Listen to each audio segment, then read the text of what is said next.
Bismillahirrahmanirrahim. On behalf of Development Communications Network, Devcom Pakistan, I welcome all the panelists and participants to join us on the recent development that we are having as American and NATO troops are pulling out from Afghanistan. And we have been witnessing the process of peace for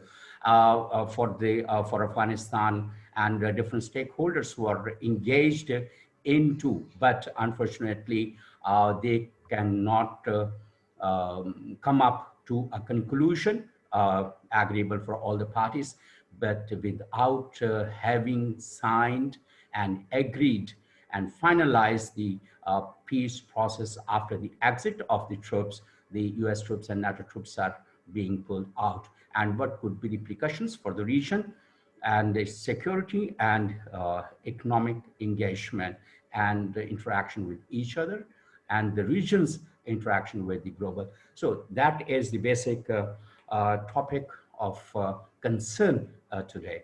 And we have been joined by um, geopolitical analyst and former ISI chief, Lieutenant General retired Muhammad Asad Durrani Sahab.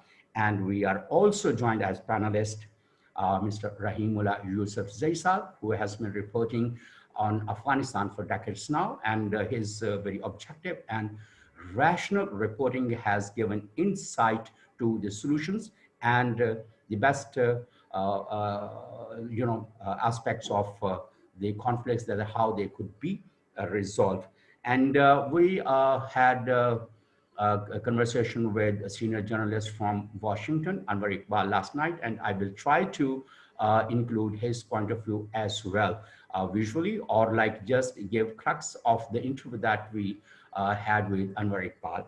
And then we have PhD candidate on Afghanistan affairs, and she is Chianika Saxena from Delhi. She is doing PhD on Afghanistan affairs from National University, Singapore. And we are also joined by Victor Gao. He is a professor at the university and also has a think tank Center for China Center for Globalization. And we are also joined by Dr. Sumaya Murawati from Iran. She is expert on Afghanistan and Pakistan affairs. Thank you very much. And we have several participants from different walks of life also. And I believe the presence of there would help us disseminate whatever the crux of the webinar will be today.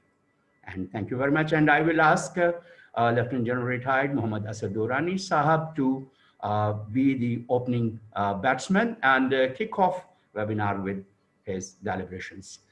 Janab Durrani Sahab, please go ahead. Thank you very much indeed. Sir, your voice is quite muffled, Durrani Sahab. Can you check with your audio, please? I've unmuted, my other things are all right. Can't you hear me? A bit better, bit better. I'll try and speak. I was trying to say that I do understand why we want sustainable mechanism. After all, it's been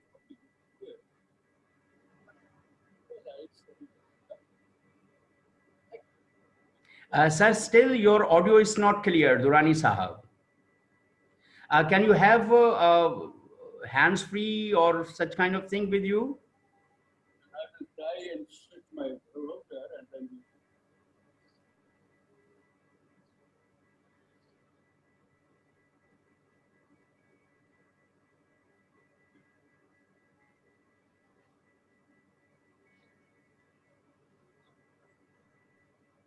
Any better now? Sir, it's better. Better? So.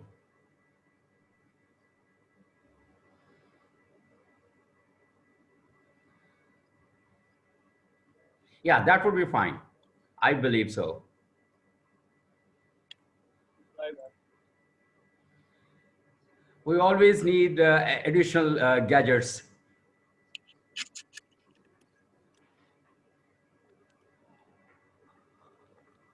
Didn't have much good experience with it, but let's see. And it's wonderful, sir, Is it now. It's wonderful. wonderful? Okay. Quote unquote, Okay. loud and clear. Yeah, khota sikka, kaam aa gaya.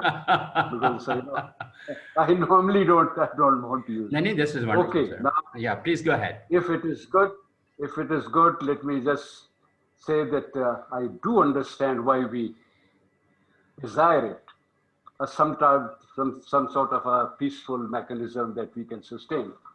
But the point is that it's so difficult actually to institute, and the reasons are very simple. It requires a grand consensus. And in a country that has been under occupation at one time or the other, there's so much china that has been broken. Whenever you are, take the last 20 years, for example, the polity gets divided amongst the freedom fighters, the resistors, and the collaborators. It's always been so. It always was also earlier days, also under the Soviet occupation, one experienced that. Then you also develop a certain war economy over a period of time, and you have beneficiaries of that economy. They're the warlords, the drug lords, the so-called military-industrial complex, the people who've been installed in Kabul, the Kabul regime, they also benefit. In this particular case, come to think of it, even the Taliban, they're getting some money, $500 billion everywhere, just because of the war that goes on. They get their cut from the development work. They provide security to the NATO convoys. The security agencies belong to them. So all these divisions also have taken place. Obviously, once you want to now wrap it up, then there are these interests that collide, that clash, that conflict with each other. The people like the Taliban who believe they have won the war and who is going to dispute that, they would want something more than what the others would be prepared to grant. Some of the people who were collaborator, who were neutral, would like to come, and because of their own share in the Afghan polity, would like to have something which the Taliban may not be willing to grant because these people were either traitors or these people benefited enough. All these factors we do understand. In case of Afghanistan, there is also another historical, fact, and that is, it's been a very fractured society. It's been a very divided polity. All possible fault lines. Think of any: the tribal, the ethnic, the regional, the cultural. All of them exist there, and one is, trying to just struggle hard to find out what is it that helped Ahmad Shah Abdali in 1747 to bring such disparate people together to have a country. Now, what was his formula? And if his formula was that we will go and plunder India together, well, that's not going to be possible now. If the idea was that we could defend the country better, well, that has happened, I suppose. But what is it now that we must do? All these divisions before the occupation that one could think of, they've helped the Afghans fight a very successful war of resistance, because that is something that they have perfected. They give piecemeal resistance to an occupier till the chap is frustrated. You go to one valley and someone else, it blows up. Now that may have happened, but after that, all these divisions come in the way in creating that grand consensus that we are looking for. We used to call it a broad-based government we should have. We should have an interim government. All these efforts were tried after the Soviet withdrawal too. And we found out that even though it was a much simpler, scenario than now, even then we were having a great problem. We couldn't even get this interim government through because although the formula suggested by the late lamented Ziaul was quite generous. Let's, have one third from the Mujahideen, one third from the diaspora, and one third from the Kabul regime. Now, you couldn't be more magnanimous than that, but even that did not work. The point is that it has to be made to work. And now, since it is so very difficult, all that I can offer you as a silver lining, ladies and gentlemen, is that for the last 10 or 15 years, people who knew it was going to happen. They had this time. Some of them have positioned themselves to take care of the post-withdrawal scenario. They knew what was going to happen. All credit to those people who in the middle of 2010s started forging that regional consensus. I'm just witness to it, nothing to do with that, but I know it happened. Our people reached out to Iran. This Jandula thing was taken care of and some understanding, came into it. Reaching out to Russia was a miracle. After all the history, when people thought that we should also incorporate them because of their previous role, because of their influence, because of their knowledge, I think that was a marvelous diplomatic coup or the marvelous strategic stroke. It happened. One also found out that it was very helpful for us. China, of course, was always on board, and China has been, China's message was quite clear. Whenever you need our help, we would be there. Then in the meantime also, in this gang of four came another one. And Turkey, by default, by default, I say that since it was getting frustrated with the European so on, so it started looking south, started looking east, and the Turks too have plenty of assets in Afghanistan because of historical reasons. These 4 or 5 countries, the regional countries, who had more to suffer because of instability, if they have been able to coordinate their efforts, I do not know if they have done, if they have reached that stage where they know how to go about it. And of course, there are plenty of Afghan experts here who will say how do we go about it. My idea was that these people must have recognized the right type of people because that's the Afghan society. That's how the tribal system works. So if that is how it works, must have found out 4 or 5 people who can be, acceptable to all sides as mediators, as, the Jirga negotiation take place, will bring about their reconciliation over a period of time. If we have been able to do it, that would be fine, that would be good news. Otherwise, we will probably be muddling through. Initially, more violence, more fight because of the interest. Oh, yes, of course. And how can I forget the spoilers of the peace process? There would be enough number of spoilers. Our Indian neighbors must have to forgive me because that is something that has been on the card for a long time. They're not terribly happy if Afghanistan stabilizes because that means more space for countries like Pakistan. Ashraf Ghani's regime naturally will not be happy with any, consensus that comes into being. And then, of course, there's plenty of in the deep state in the United States who are quite angry, who are till today think that, well, they should hang in here. After all, this is one of the world's best, the most crucial noodle point, strategically the crossroads of history and so on. They don't want to go. They also do not want it to be seen that they have lost the war. Actually, they did lose about 10, 15 years ago. But that is very difficult.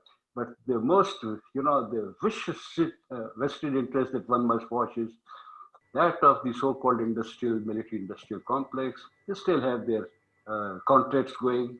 The Afghan National Army may or may not be able to deliver, but they get the budget, the maximum budget they get for the Afghan National Army, this white element that they cannot deliver because most of it is pocketed by those people. The interlocutors, the people that go between. And for them, it's always been a big, attractive deal. These are the embodiments, but we have certain assets in the region, and we may be able to, over a period of time, develop that, unless, of course, it's already in place. I am not privy for that, but this is the scenario I thought I'll present to this August group for discussion. Thank you, Minister. Thank you very much, Durrani Saab, for your initial deliberation. I have one question. Recently, President Biden has said that it is not only to America, the stakeholders of the region should manage it themselves. They should be contributing to it. Do you think like how the region and the countries should take this statement do you think like Russia and China, who are the big players of the region, would be playing their role for the stability of peace and resolution of the conflict? Well, that's actually one is trying to suggest that if these 4 or 5 countries, since they have gotten together so many times, if they know about the assets that they have. Now, for example, in case of Pakistan, we may have advantage of proximity and so on, but how many people have that type of experience like Zamir Kabulov, for example, about Afghanistan? Now, he would be able to understand a little more who the different actors are and how to get to them. In our case, Sadiq is a good man, certainly, have experience, but not that type of experience. Then we have the Turks who understand, the psychology of Islam. The Iranians, next door, of course, as far as their understanding of this area is concerned, historically, maybe even more profound than ours with Afghanistan. Chinese will always stand in because I think some incentives are required to different groups to come around. Some people will be bribed, some people will be offered, mineral or other developments. So that is how what we call strategizing the synergy. You strategize so the synergic effect gets created because of 4 or 5 different type of the advantages that we have or the assets that we have. That's how it happens. There is one more question. There is an emerging opinion that the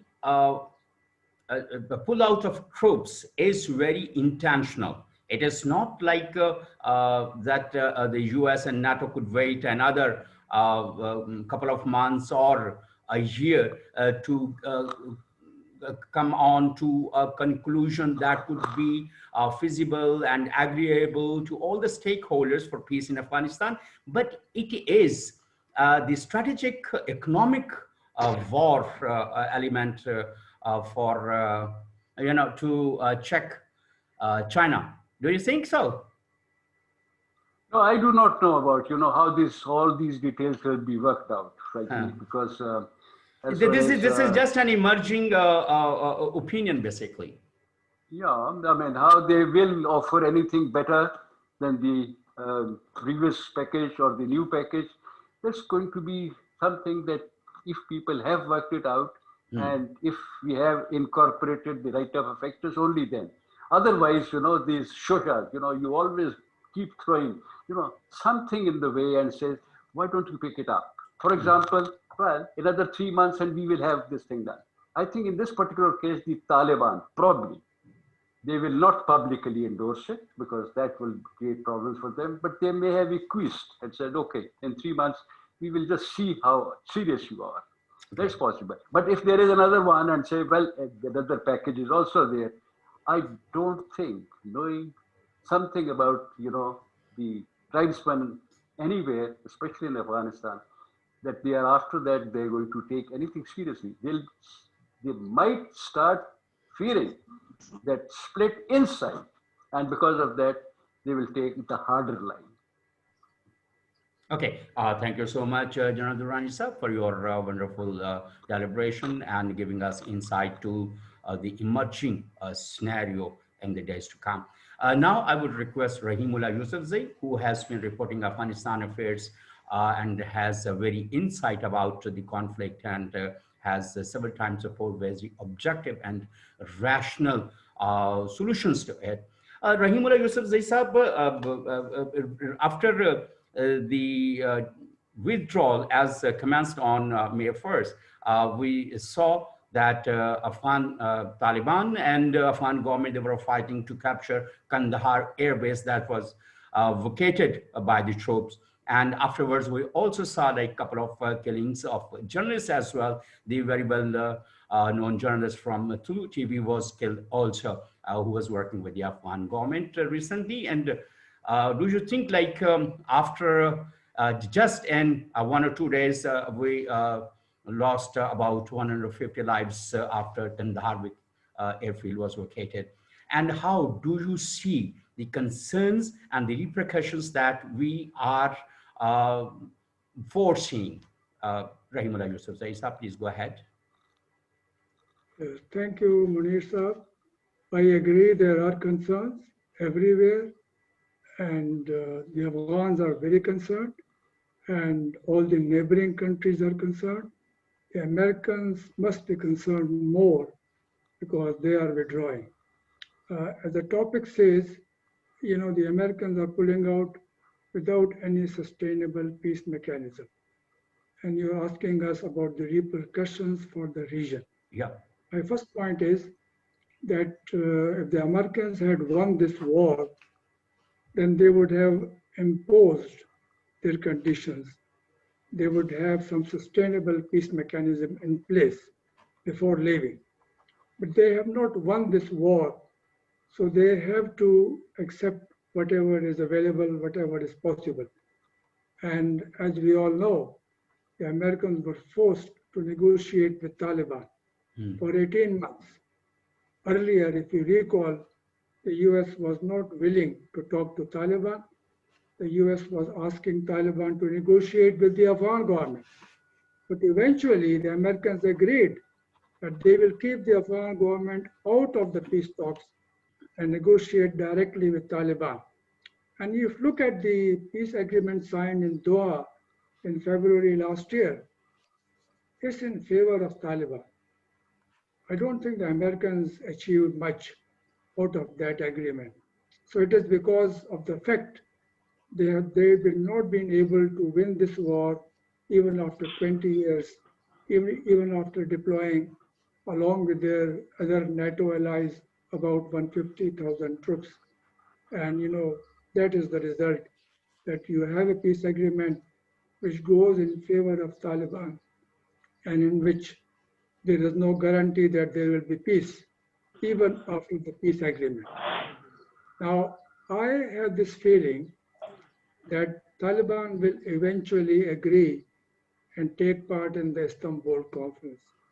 Although they are, refused to attend it when it was being held from 24th of April for 10 days, Taliban said they will not participate in any peace conference until there is a foreign military presence in Afghanistan. But I think that a number of countries are negotiating with Taliban. They are trying, especially the last meeting in Doha, in which the US, China, Russia, and Pakistan participated and talked to Mullah Biradar.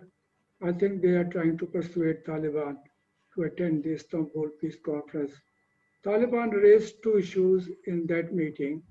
One was they claimed that the US made a commitment, and I think it is written in the Doha agreement as well, that they will undertake diplomatic efforts 3 months after the start of the inter-Afghan negotiations to get the remaining Taliban prisoners released and also to remove the names of Taliban leaders from the UN Security Council blacklist. So Taliban are saying that you have to meet those two commitments and then we will take part in the peace talks. So I think there may be some flexibility on the part of all sides, and that will make it possible for the Istanbul conference to go ahead. As you mentioned, there has been a rise in violence, especially after the evacuation of the Kandahar air base. So that fighting has been taking place in Kandahar and Helmand province. And as we all know, Taliban have captured the second biggest dam, the Dahla Dam in Kandahar, which supplies water to Kandahar city also. And they also laid siege to two important district headquarters called Maiwand and Araghastan. And they also launched a big offensive on Lashkar Gah, the capital of Helmand province. But the American Air Force retaliated and they bombed the Taliban fighters who were advancing on the city of Lashkargah. So I think that will remain now the future trend. As long as the Americans are in Afghanistan for the next 4 months, they will provide the air cover to the Afghan forces. They will bomb the Taliban to keep them at bay and not to allow the fall of any of the Afghan cities. You know, there are 35 provinces. All the 35 provincial capitals are held by the Afghan government. Taliban do not control any provincial capital, any big city. They don't control any border town with all these neighboring countries. They're all controlled and run by the Afghan government. So the Americans will ensure, as long as they have their troops, their air force, especially in Afghanistan, and even after they leave by 11th September, I think they have their assets, they have their air bases in the region, Qatar, Bahrain, Doha, and also Oman, Jordan, Diego Garcia. They can use all these air bases, and they will try to provide air force support to the Afghan forces to, to sustain Ashraf Ghani in power and to keep Taliban out of the big cities. So I think that will be the trend in future. The American involvement is not going to be finished. Americans will remain involved, but they believe they're trying to reduce their losses. They're trying to reduce their costs. They made a decision. They will pull out. And they are saying very openly and clearly that US is not responsible for nation building any longer. The US is not responsible for keeping the present Afghan government in power. In fact, the Americans want a transitional government because that is the way forward. They believe that without a transitional government, Taliban would not become part of any interim arrangement. So I think that, we expect more fighting, more violence, but the peace process will continue.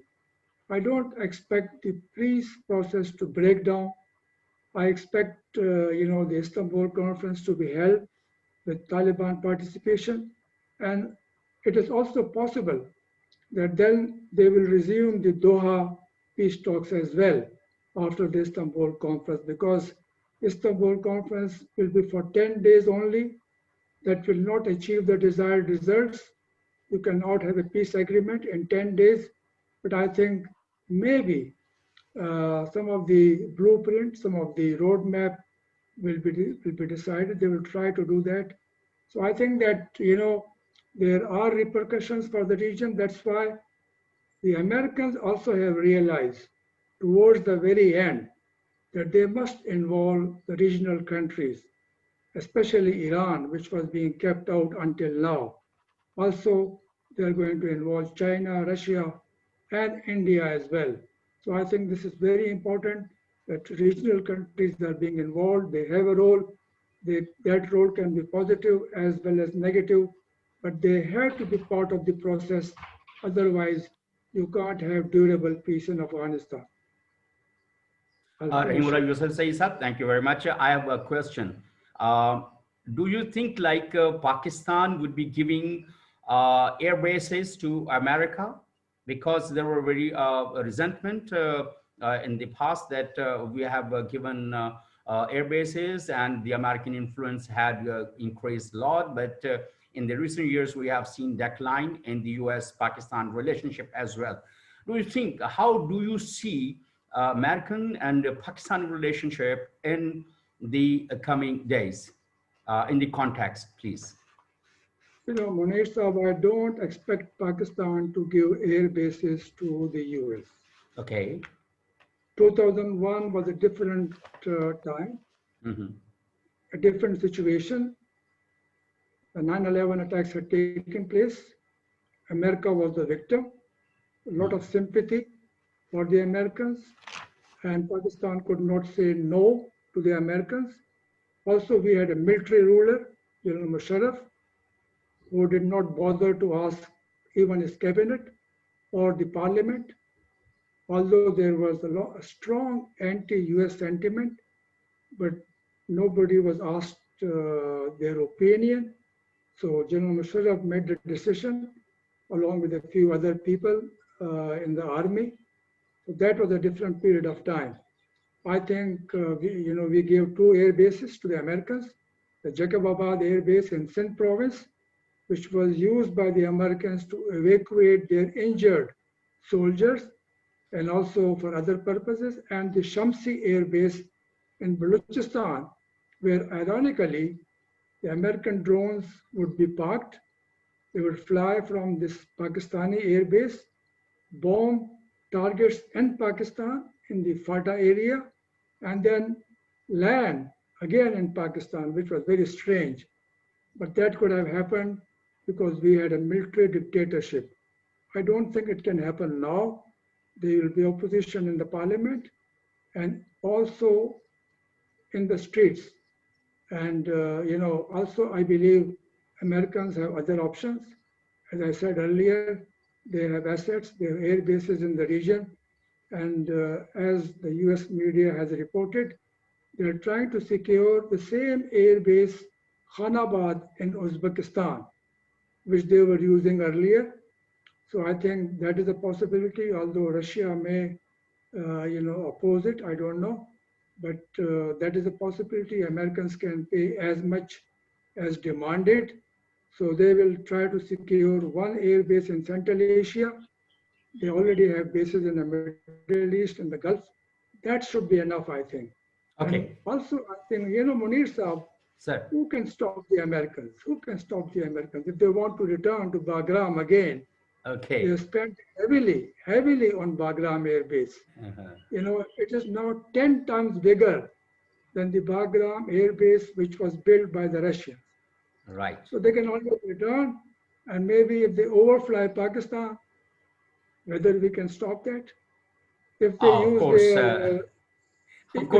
their, if they use their, ships in the Arabian Sea and fire, missiles, at Taliban positions in Afghanistan, can we stop that? So, but we won't be giving them permanent air bases. I think that is my belief.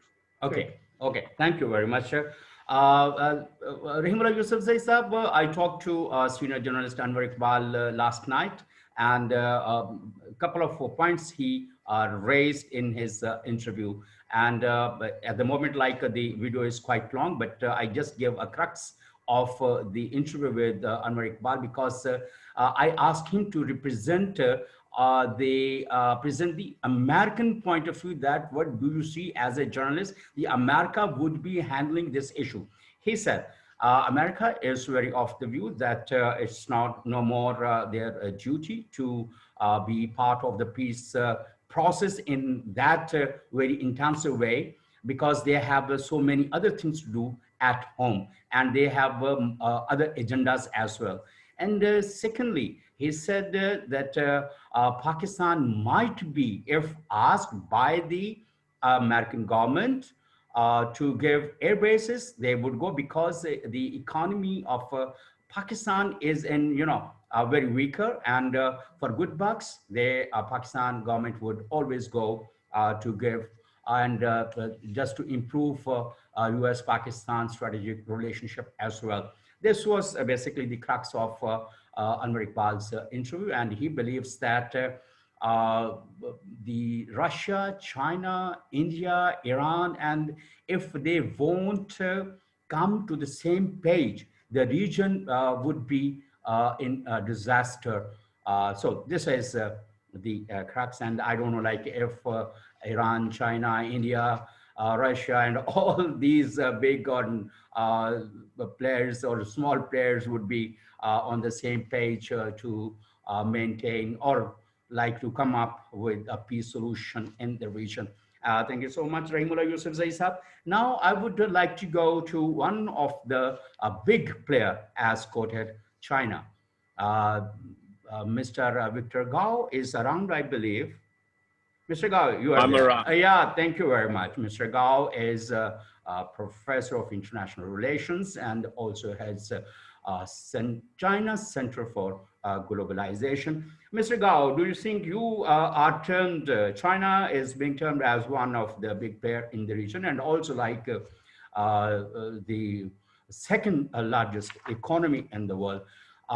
Like if the region is not stabilized after the pull out of US troops and NATO troops from Afghanistan, the unstable region would be a big dent to the Chinese economic and strategic interest in the region and globally. How do you see the repercussions of this process that has commenced on May 1? Please go Thank ahead. you very much, Mr. Thank you very much, Mr. Chairman, and thank you for all the other panelists who have made great contributions. And I'm also eager to listen to other panelists who will make their contribution. Allow me to make several points. I think the 20-year war launched by the United States and NATO members against Afghanistan is the longest war in human memory since probably the Napoleon War in Europe. Therefore, I think the United States and those NATO members who have fought in Afghanistan should be held responsible for this disaster in Afghanistan as we see it. And they cannot just escape without taking on any consequences for whatever that will entail in Afghanistan.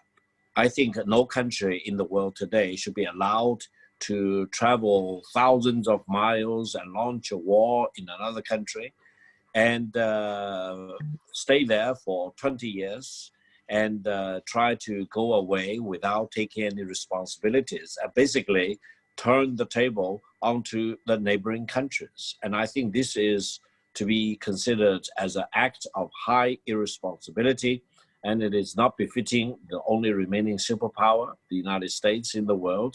And this is really boding very badly for the global role of the United States. That's my first point. Okay. My second point is that what will happen in Afghanistan after the completion of the withdrawal of US troops and NATO troops?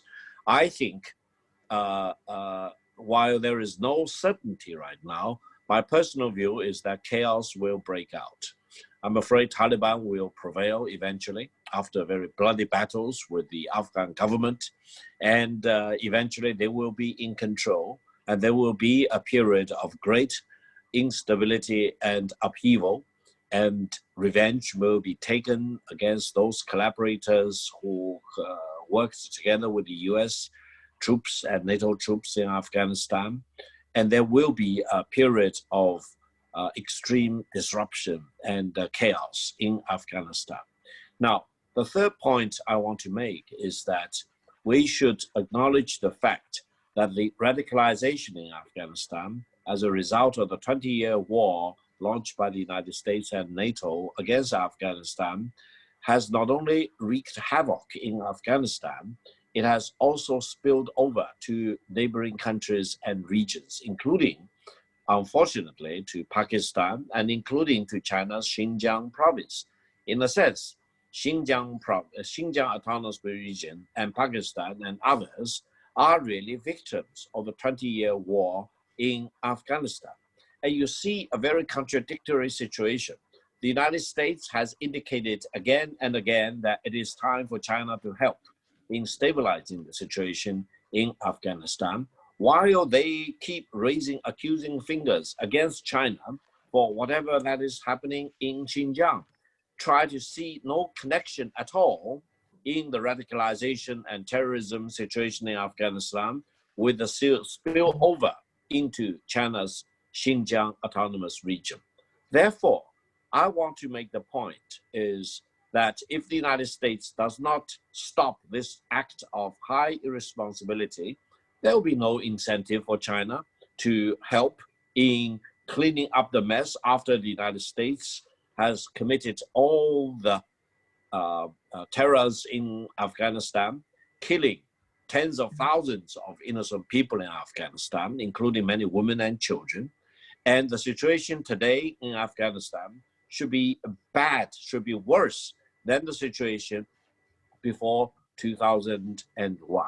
So I think the United States should really correct its mistakes and also realign its situation with the realities on the ground, acknowledging the fact that the 20-year war in Afghanistan has created greater level of radicalization in Afghanistan, and that radicalization has spilled over to countries like Pakistan and to regions like China's Xinjiang region.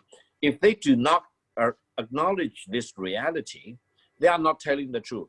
And they are going to fool themselves, and they try to fool the rest of the world. But eventually, I think people will realize that this war in Afghanistan, which lasted for 20 years, is not a just war. It's an unjust war. It is an injustice to the Afghan people.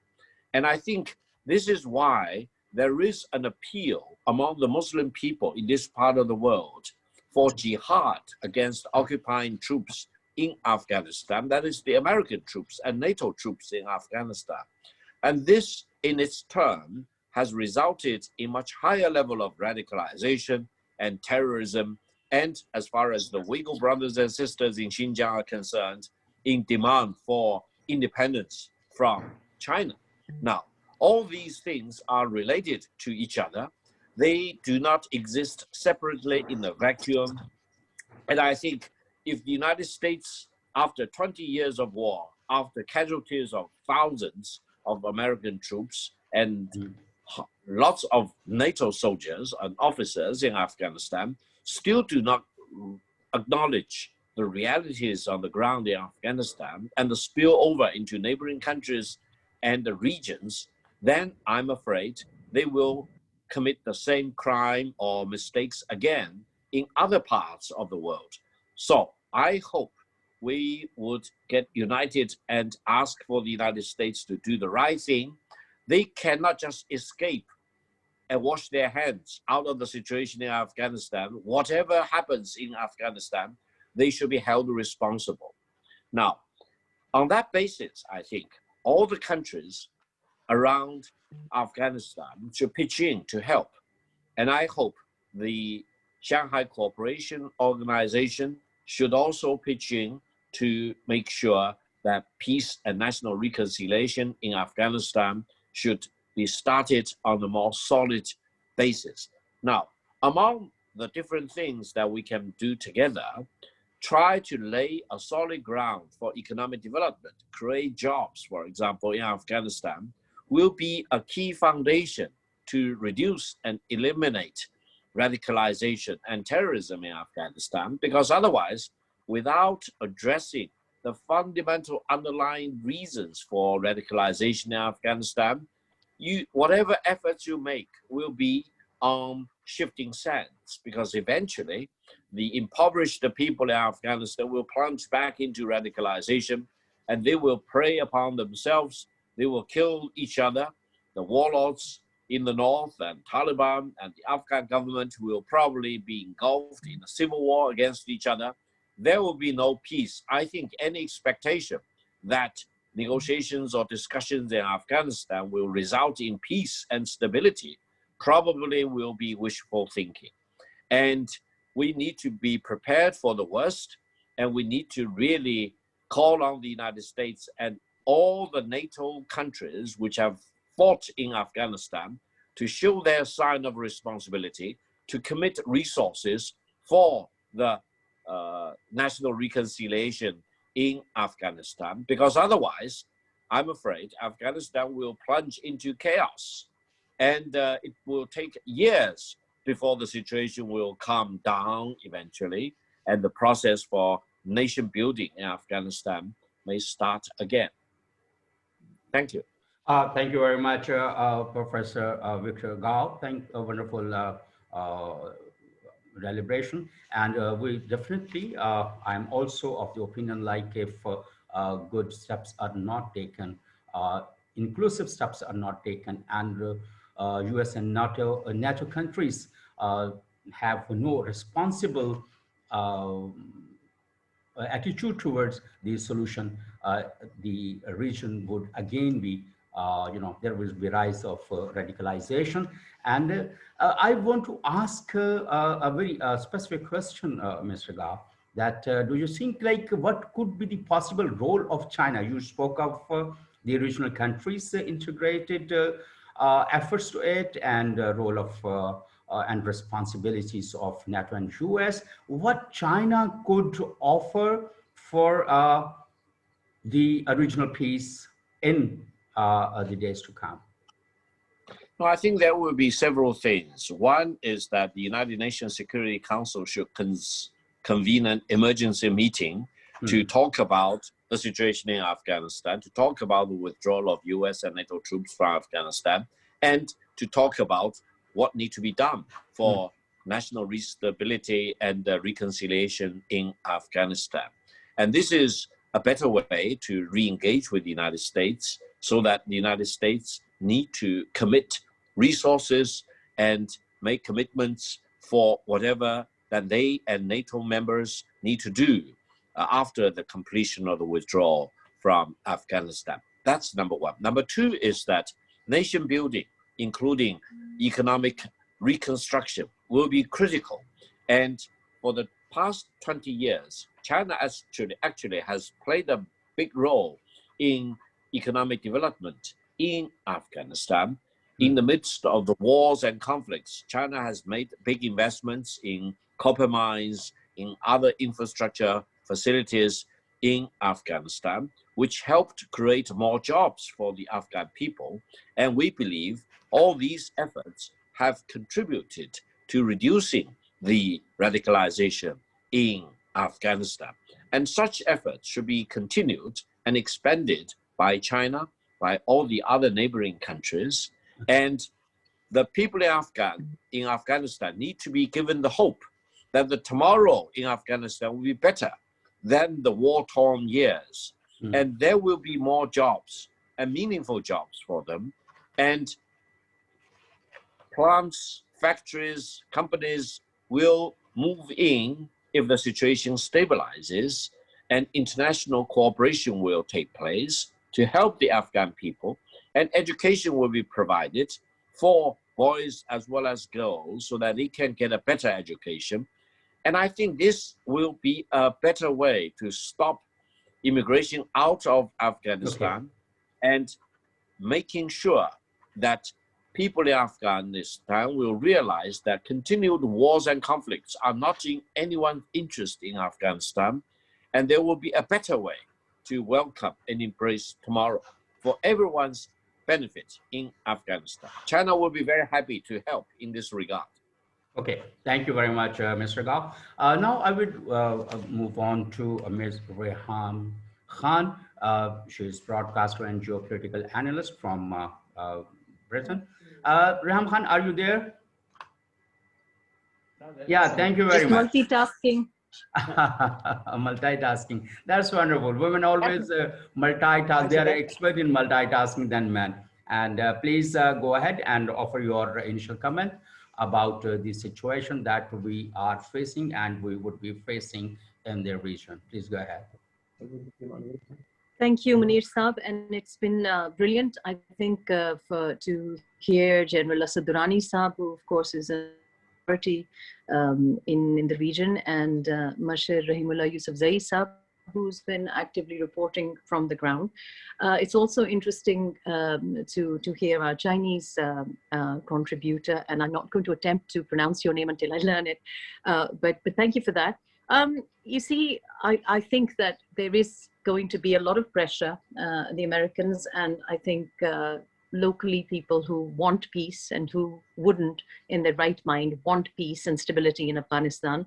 But once the US leaves, the emphasis on China and Russia as regional players or regional powers, and the immediate neighbors, meaning Pakistan, India, and Iran. There's a lot of pressure, obviously, particularly on those that are bordering Afghanistan. We share a heritage, we share a history, and this responsibility that has been laid, this burden of responsibility that's been laid on us is not going to be easy. And I'm not saying that we should not take this opportunity and certainly cooperate and play our role, but the Americans have conveniently forgotten that why they embarked on this American adventure in the first place. The claims of eradicating terrorism have been replaced by romancing the Taliban, and we've seen them romancing them in secret for 18 months. And the fear with that was, for many of us who were watching it quite tentatively, was the fact that the Taliban, if they've not won the war, which is again debatable, nobody wins a war, but the Americans have certainly not won the war. But the Taliban definitely won these talks. The fact that they got the Americans to talk to them, and then through this 18-month period, they got what they wanted, i.e., as Rahimullah Yousafzai Saab has pointed out, the demand of freeing the prisoners. And they continue to play hardball with their reluctance or their denial, refusal to join the Istanbul talks recently. But much worse than that, the Doha peace talks have given legitimacy to the Taliban and have very, very sadly kept the main stakeholder, meaning the Afghan Democrat or the Afghan government, out of it. Now, what that has had, the immediate response to that is not only Taliban legitimacy taking hold in Afghanistan, but you might have seen that in recent days, a couple of days ago, Mohsin Davar, the parliamentarian in Pakistani parliament, a young MNA, has written to the president asking for a joint session, because we know for a fact that those who live in the tribal belt, now part of Khyber Pakhtunkhwa, fear that there's regrouping of Taliban on our side of the border. So in the past week or so, we have seen at least 4 attacks being claimed by the TTP in Pakistan. And from Bajor to Balochistan, we have seen havoc, we have seen deaths, we have seen military personnel as well as other security personnel. I believe 12 security personnel have been killed. Now we see this TTP aggression directly related to or proportional to the Taliban overpowering an elected government in Afghanistan. And I think that with that, we have seen an increase in targeted killing of journalists, presenters, particularly media presenters, and especially women in Afghanistan and younger people. Now, this is one part of it, because obviously when you attack media or when you attack women's liberties, shocking videos of violence targeting women in Afghanistan have re-emerged now. And of course, as we've seen, that the infrastructure is being targeted. So the infrastructure of democracy, but also physical infrastructure is being attacked. I completely agree that why should America not be held accountable for that? They have conveniently escaped all responsibility, but equally I understand what the journalist that you spoke to last night was saying, that they have too many problems back home in the US. So I wouldn't really look towards them, towards nation building or stability in Afghanistan. But I think that there should be at least some recommendations, and I think that they should definitely be held accountable. When Rahimullah Yousafzai Saab said that he's hopeful, and I hope that I'm wrong, and his optimism is correct, that peace will be ensured. The fact that air bases will not be given, and the argument Rahimullah Yousafzai Saab was presenting was that this is not post 9/11. We don't have General Musharraf. We don't have a dictatorial regime anymore. Many would question the fact that, do we have democracy in Pakistan? Do we not have, again, a system where the parliament is not really functioning? You ask about the opposition. Where is the opposition? So I would be nervous about the fact that, do we have enough protest in the streets? We had anti-American sentiment post 9/11 as well. That didn't prevent people taking unilateral decisions. I would also go further and say that this is not a 20-year war by the US in Afghanistan. For us who've grown up through the first Afghan war in Peshawar, I would say that this is over 43 years of a war in Afghanistan, directly related to radicalization. And I don't see an end to that radicalization. I see that, again, linked to the legitimacy given to the Taliban post these talks. I'm not saying that you should not have dialogue. I think that the main stakeholders should not be left out of those that dialogue. I think the solution is very simple. If you want to look for a solution, a vibrant democracy in Pakistan is needed.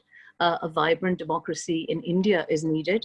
And why I say that is because although there are many supporters of democracy in India and Pakistan, but we should want that vibrant democratic model for Afghanistan also. Please mute your mics, like who is not speaking, please. Or otherwise I will remove the participant, please. Miraj Khan Saab, please mute your mic. So as Pakistan and India and other regional powers would want, flourishing economies and democracies, they should want the same in Afghanistan. I think particularly when we talk about, so I would strongly support that the regional powers be invested in Afghanistan for peace. But I agree that I think we're looking at a period of extreme bloodshed to begin with. I see that there will be chaos, as General Saab pointed out, that it is, Afghanistan particularly, we say that they fight. That's because they've only learned to fight. There has been no other skill set given to Afghanistan. And I say given to Afghanistan with authority. So unless we give people opportunities to earn in another setup or another way, there will be a war economy, and the war economy is flourishing. In fact, one could also argue that we in Pakistan have also directly benefited from that war economy for a number of reasons. I do think that on a positive note, I think that now the Chief of the Army Staff in Pakistan, General Bajwa, has made it very clear, and I would not only give him the benefit of doubt, but I have on authority that he really is quite clear and sincere about regional peace and wants to promote regional peace vis-a-vis India and certainly in Afghanistan.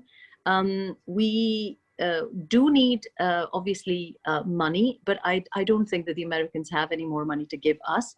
I would be more concerned about what General Saab has pointed out, that the money might be directly going to the war lords in Afghanistan, because that's the only skill set they have, and that's the only source of earning that Afghanistan or the warring factions have learned. So why not capitalize? The little glimmer of hope that I see is actually China playing a little bit of a role, where I know that they have a desire, particularly for their own interests also, not only for the Western parts of China, but also because of the CPEC. So I think that with the CPEC being a game changer in words for us, it could actually change the future for not only Pakistan, but also its neighboring countries. And I feel that this is perhaps an opportunity, although we will be going through an extreme period of chaos and fighting and bloodshed. I see that happening at least in the next 3-4 months. There will be, of course, the safety that the US want for their American troops. I don't think it's going to be that easy to ensure. But I think that the regional players, particularly India, particularly Iran, need to band with Pakistan. And Pakistan, as always, has a pivotal role to play, but this time it will have to place itself as rather more geo-economic rather than geostrategic. I feel that the policymakers in Pakistan have made that, at least the paradigm shift. We just need to see evidence. So I think that for China, of course, it is a problem. Radicalization would be a problem. in terms of the economic interests that they have via Pakistan and Afghanistan, and pan-Turkism could be an additional problem if this peace is not promoted. So there is every reason for all of these powers to promote peace in Afghanistan.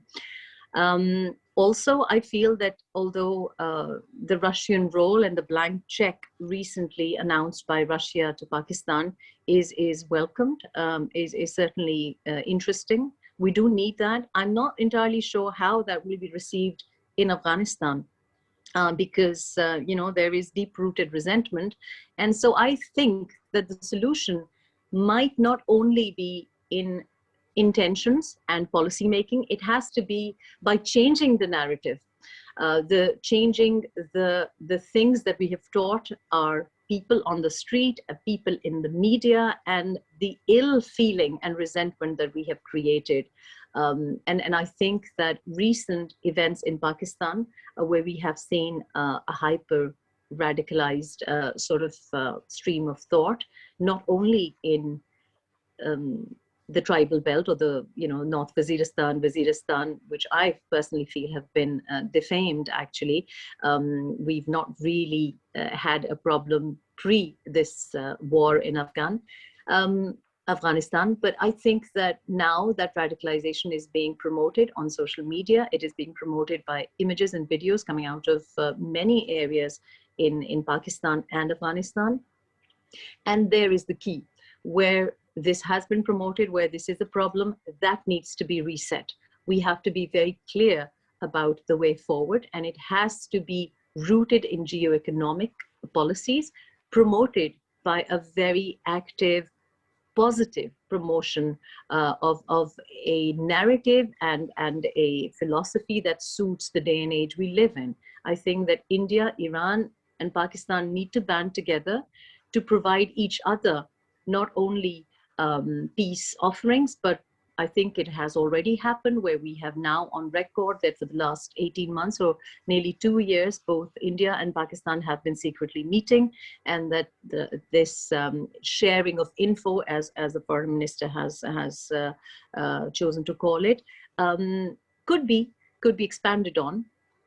One of the biggest learnings from the European Union was that when you have trade, peace is a natural outcome, something which has not been celebrated for the European Union, but we have seen that when you have trade ties, when you have a flexible border policy, when you have interests that are economic in other countries, peace is a natural outcome. And I think that European Union model must be employed by Pakistan, India, Iran, and of course that would benefit super power aspirants like China. So although America should take responsibility, I don't see them taking any responsibility, and the burden will fall on us, and we will have to do something about it. That's me done. Okay, thank you very much, Raham Khan, for your wonderful deliberation.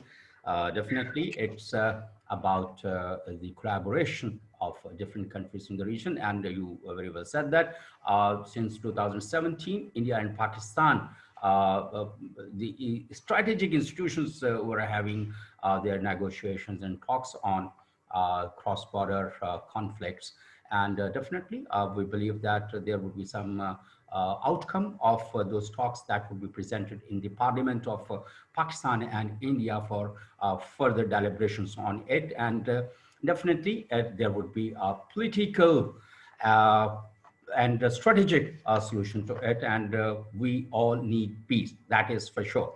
Now I would go to Che Anika Saxena. She is a PhD final year student at National University Singapore. She lives in Delhi. And Chanka, please adjust your camera first so that you could look more better in the frame. Yes, that's wonderful. Good, good. Yeah, okay. Thank you very much. And please go ahead, and you are doing your PhD on Afghanistan affairs.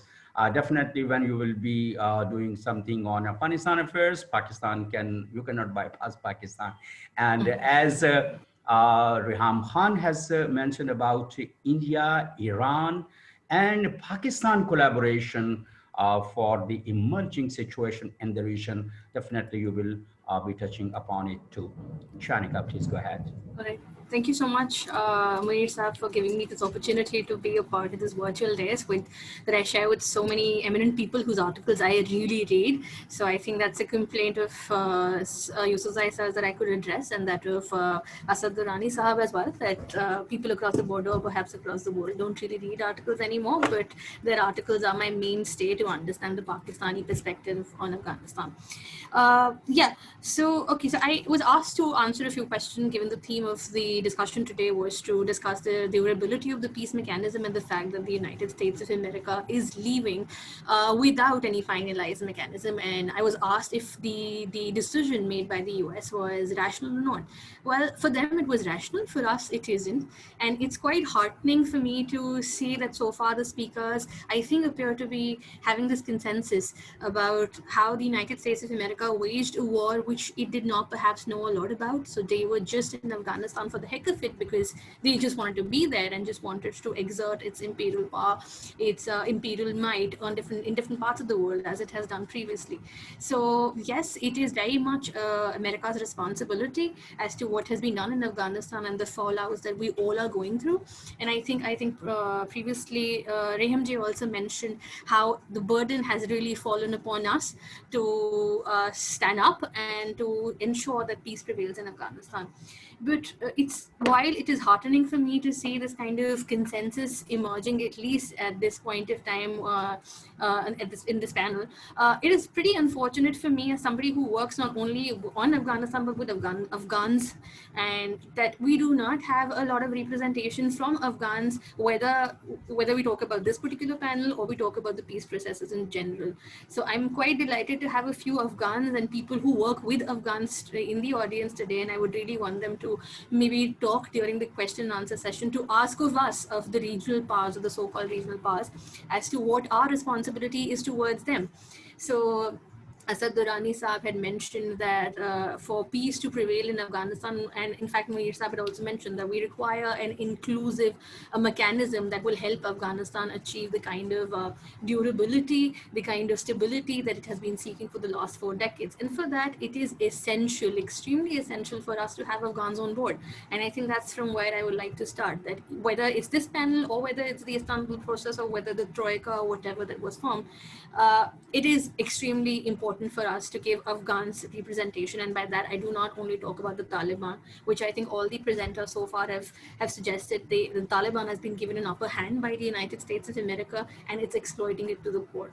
So we need to give Afghans or from other walks of life the opportunity to tell us what they want instead of imposing our will on them. So that's, I think, the first point with which I'd like to begin.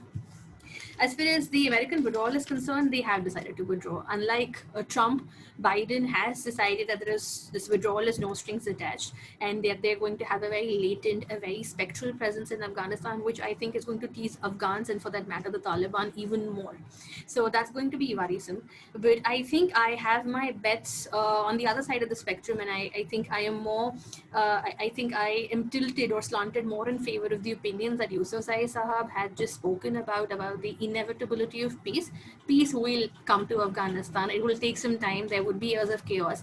But the Taliban of today and the Taliban of 2001, they're completely different. And I think we must acknowledge that the Taliban of today, which was seeking international legitimacy and which was what it got at the Doha conference, would continue to seek international legitimacy as a political actor. It just cannot allow itself to slide back to being an insurgent group, which the international forces would like to fight. So I think that is somewhere I'm not asking, or perhaps nobody has ever asked to give Taliban a leverage, but we have to recognize that Taliban is speaking from a position which is very drastically different from the position at which it were in 1996, when it was still craving for international legitimacy and which nobody gave them. So I think the Taliban would use this opportunity, it wants to exploit the situation in Afghanistan so as to gain an upper hand. But if it believes that it will be able to walk over the whole of Afghanistan and the Afghans would be interested in hosting them, in celebrating what they have done, then they're completely mistaken. And I do not think that Taliban maintains this kind of illusion. It doesn't harbor this illusion. So that's one. And the Americans, they have left it upon us, and I would to deal with the mess that they have created. And the United States of America would come back when it really wants to come back. There's no stopping it. And I think Yusuf Zai Saab and even Asad Durrani sir had mentioned the same thing. So the impact is for us to deal with, and how we can go about dealing. And most importantly, the impact will not only be economic. The impact will not only be strategic. The impact will be human. It will be impacting human lives across the region, whether it's by way of displacement, whether it's by way of loss of lives. Pakistan and Iran, particularly because they border Afghanistan, would face similar circumstances that they had done in the beginning 1970s. So yes, it's not just been a 20 years long war. It's been on for 4 decades, and even it has been on for long. So it is essential for all of us to come together and think about the ways in which we can forge a consensus around Afghanistan, including Afghanistan. And for me, I think when I was hearing Asad Durrani Sahab, I was a little unhappy to know that the image of India as a spoiler has been promoted across the world, maybe by certain media houses or maybe by some other media houses. But the truth is, our desire of stability in Afghanistan is unquestionable. What we desire in the form of stability might be different from the kind of stability that, say, X country demands or X or Y country desires. But all in all, as somebody, and I'm not just speaking as an Indian national, but somebody who has been critical of the Indian approach towards Afghanistan, particularly in how it has handled the Taliban, I believe India's quest for stability in Afghanistan is unquestionable. The way in which we desire security and stability in Afghanistan is very much in sync with what the Afghans want. And this might not be in favor of certain other parties, whoever they might be, and I would not like to name them. So the Indian approach, however, must be to just take care of the fact that the Afghans, if they really want to negotiate with the Taliban, because that's the only way out, I think India, the step forward that they can take is to support the Afghan government, the people of Afghanistan, in doing whatever they want to do. Ultimately, if we as India, the Indian state believe that the peace process must be Afghan controlled, Afghan owned, and Afghan led, then if it requires that that Afghan government works with the Taliban and that we back that kind of discussion, I think we can momentarily, for the moment, suspend our legitimate apprehensions and our suspicions of the Taliban and support the endeavors, the efforts that the Afghan government and the people of Afghanistan are making to reconcile their differences and to put an end to a war that has continued for 40 years. So yes, geoeconomics can be a way forward. And I think more than that, we all have to not look at Afghanistan only from the geoeconomic, from the geostrategic perspective, but perhaps we need to look at this situation as a humanitarian crisis, which requires a humanitarian solution. And Afghanistan could very well be the opportunity when India, Pakistan particularly, can come together and show that they have the earnestness and the desire to forge a regional consensus, not only for their own sake, but for the benefit of the entire region. I think that would be it for me, sir. Thank you. Okay. Thank you very much, Chianika Saxena, for your. But I think I should ask a question, and I hope you will very briefly touch upon it. Like how, in the given harsh realities that we are facing, both countries, we are very important countries of the region. But we are on always conflict. If there are back channel talks or political talks or track two or whatever talks but we over the years we have seen that there is no breakthrough of in the bilateral relationships. How do you see the relationships that we have at the moment and how they would be contributing to the expected outcome from these two countries? Our bilateral relations haven't been up to the mark, despite the fact that we share legacies, we share language, we share so many things that could perhaps be the reason why we can come together. So it's pretty unfortunate that way. The bilateral relations, whatever back channel talks that we have been having, it has not had the kind of impact that it should have. And the ceasefire violations, as far as I know, they have halted a bit, they have continued forever.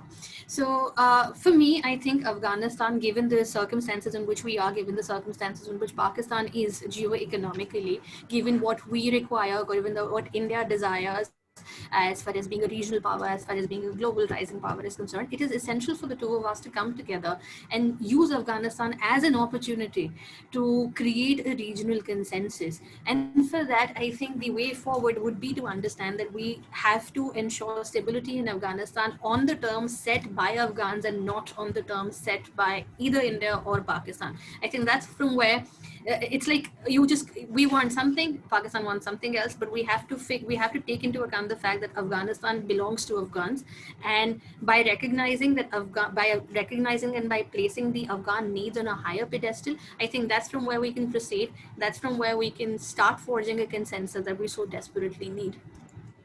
SARC is dead for long. This is the question that I would be taking up to General Durrani Saab and Rahimullah Yusuf Saeed as well. But after Dr. Some Morawati from Iran had spoken, and the same, briefly, do you think like SARC could be revived to play a pivotal role that is required for the region? SARC can be revived, and I think India did make some efforts to revive SARC via its vaccine diplomacy, which is obviously languishing at this point of time because of our own domestic circumstances.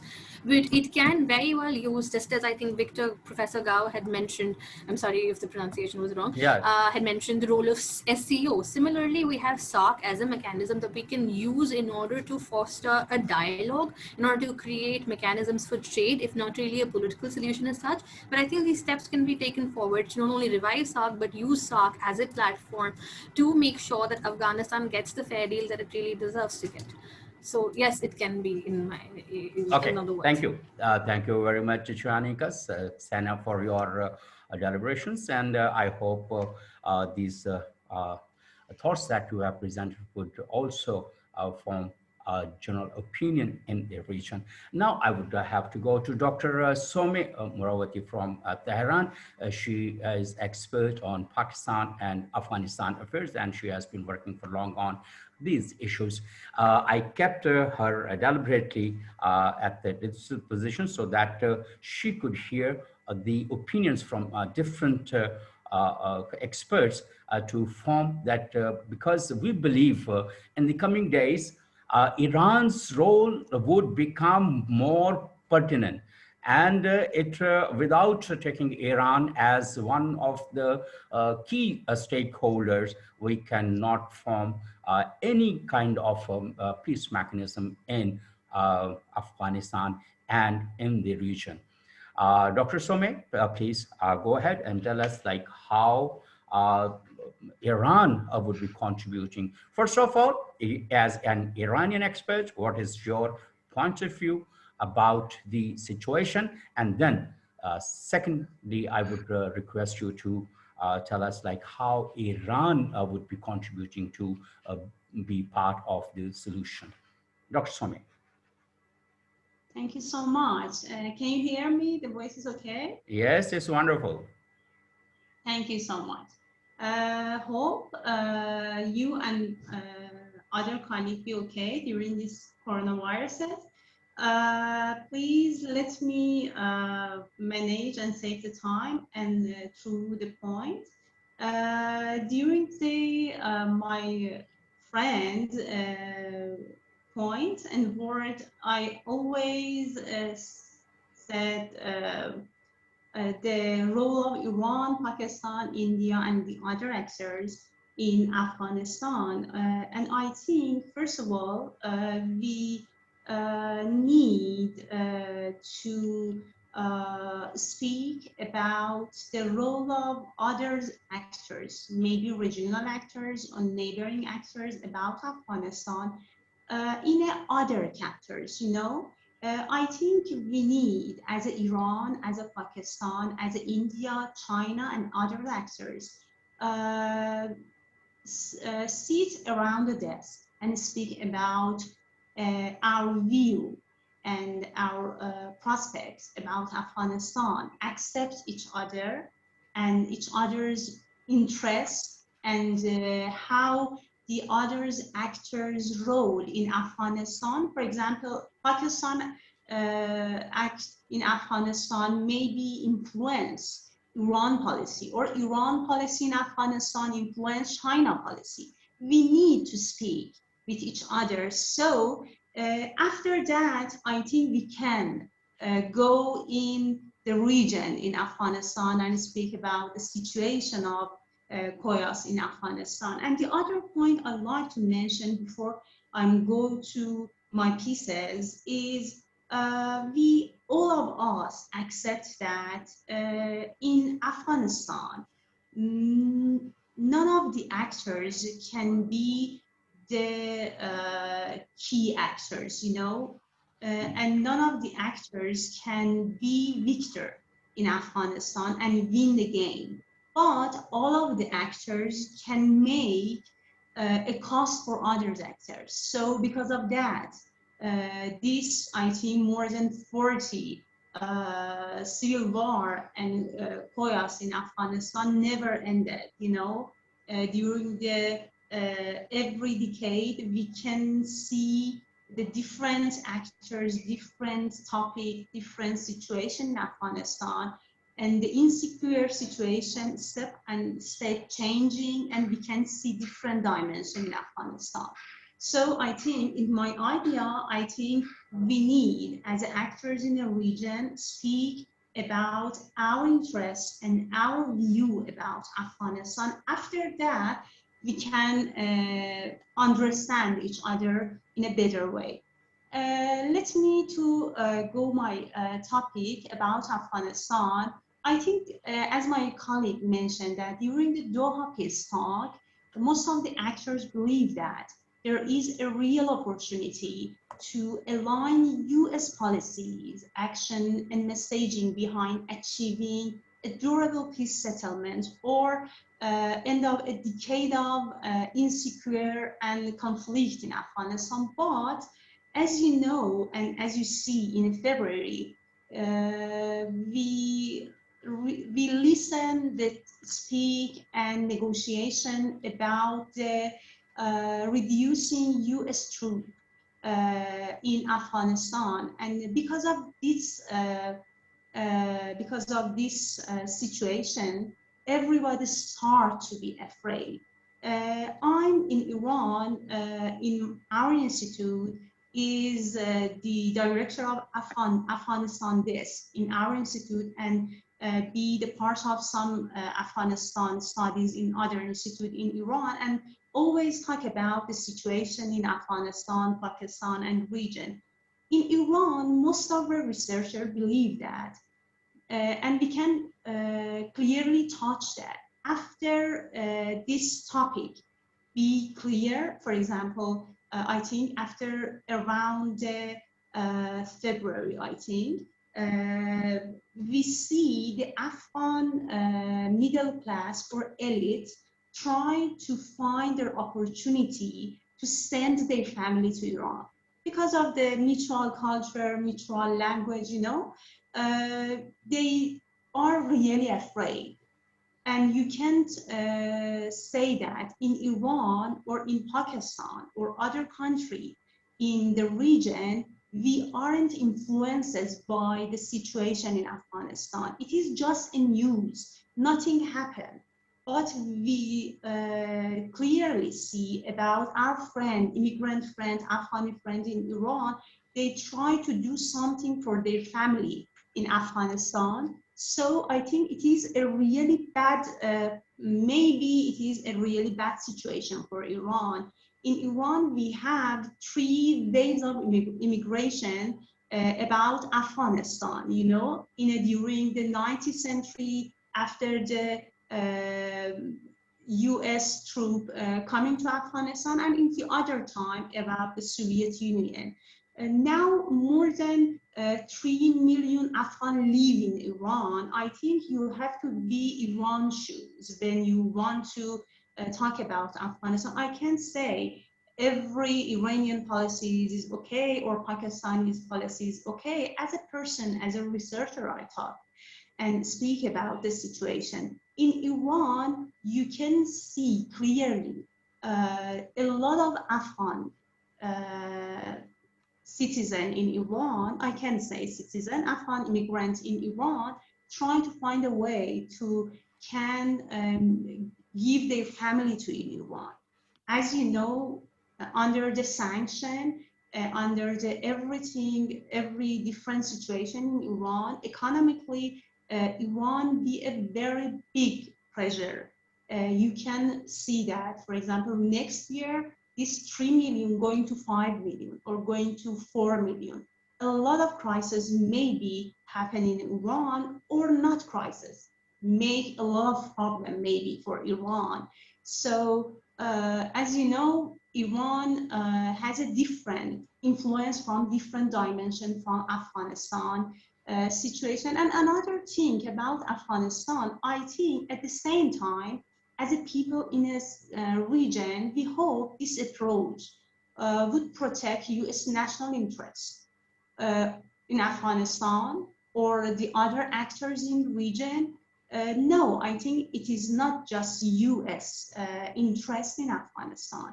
At the first, we want to have secure borders around Afghanistan. You as a Pakistan, I'm as Iran or other country as a China or Central Asia countries, they try to be okay about their borders because as you know, in Iran, we have a lot of costs because of insecure borders with Afghanistan. Iran needs a lot of troops during the borders with Afghanistan, and we have a lot of problem with that borders, and it makes a very bad situation for Iran. So sorry, my mobile phone, I think battery is going die. I try to manage my piece. If I'm off, you understand that it's because of mobile charging. And the other thing, I think it's about the feeling, how Iran or other country think about Afghanistan future. And the other point is all the country, if during the negotiate and speak with my friend and colleague in Pakistan, India or other country, all the people in a region don't like to protect their security with a foreign country, okay? And we don't want to see the US troops near our borders. It's not important you are Pakistani or Iran or China, it's not important. We don't like to see the trans-regional country near our borders.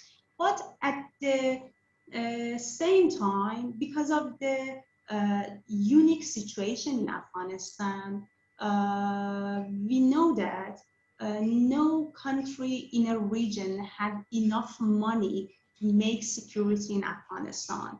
As you know, we can follow a lot of donors country in Afghanistan, spend a lot of dollars to make the Afghan government be powerful. But as you know, the result is really unsuccessful. And because of that, I think we have no choices about like to see US in Afghanistan or don't like to see. It is something obvious. We have a big question in front of us. If in a time, for example, next year or 2 years later, US or foreign troops leave Afghanistan, what's happening?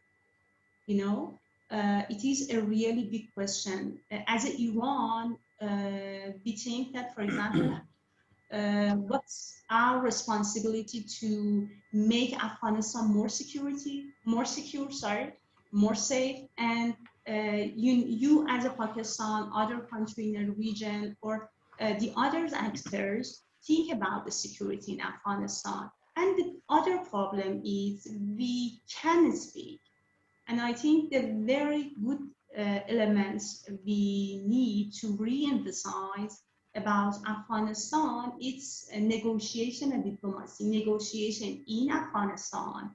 The actors in Afghanistan can't speak with each other. They don't respect and accept each other. You see that.